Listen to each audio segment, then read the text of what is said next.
In a country at the top of the world, or the bottom according to your point of view, there's a city that's built around a harbour. So instead of getting around in trains, buses, cars and the like, some of the people that live there have to travel in boats, which are called ferries.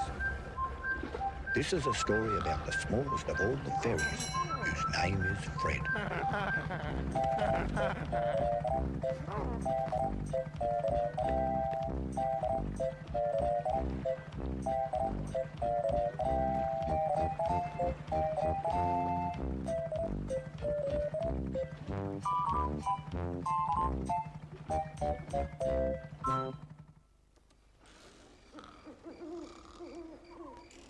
In the middle of a very dark, misty night at Wallaby Wharf, Fred suddenly woke up.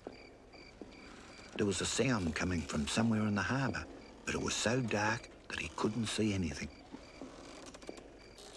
Fred was quite scared, so he said to his big sister, Kate, are you asleep?" "Well, I was, Fred. What's wrong?"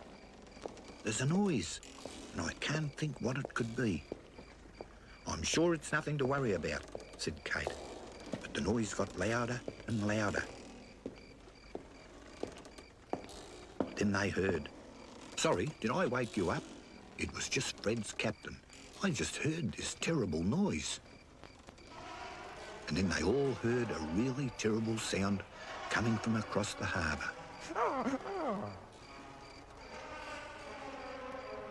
Now Fred was really scared.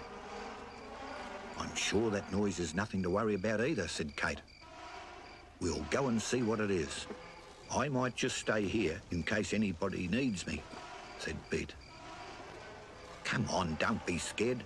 Follow me," said Kate. So Kate turned on her lights and they headed out into the harbour. Fred kept very close to Kate. He just couldn't think what the noise could be. Soon they were at the lighthouse, and they asked Belinda Brushtail, the lighthouse keeper, if she knew what the sound was. She was wide awake, as possums much prefer to be awake at night. "No," she said, "it's a really scary sound, isn't it?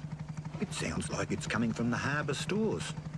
"We'll find out what it is," said Kate, hurrying along. "Actually, do we have to?" said Fred, who was getting more and more nervous.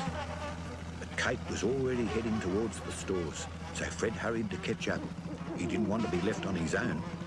As they got closer, the noise got louder and louder. It was the worst sound they had ever heard. "Who's there?" called Kate in a very loud voice. The noise stopped, and then a voice said, "It's only me." It was Spike the echidna. "But what was that awful noise?" asked Kate. Spike turned on the lights and said, "I couldn't sleep, so I thought I'd practice on my new trumpet. Did I wake you up?" "It looks like you've woken everybody up," said Fred. And sure enough, when they looked around, all the rest of the ferries had come to see what the noise was. Spike felt very silly to have caused so much fuss, and he promised never to practice at night again.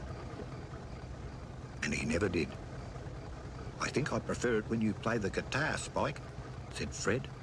"And I think I prefer it when you play in the daytime," said Kate.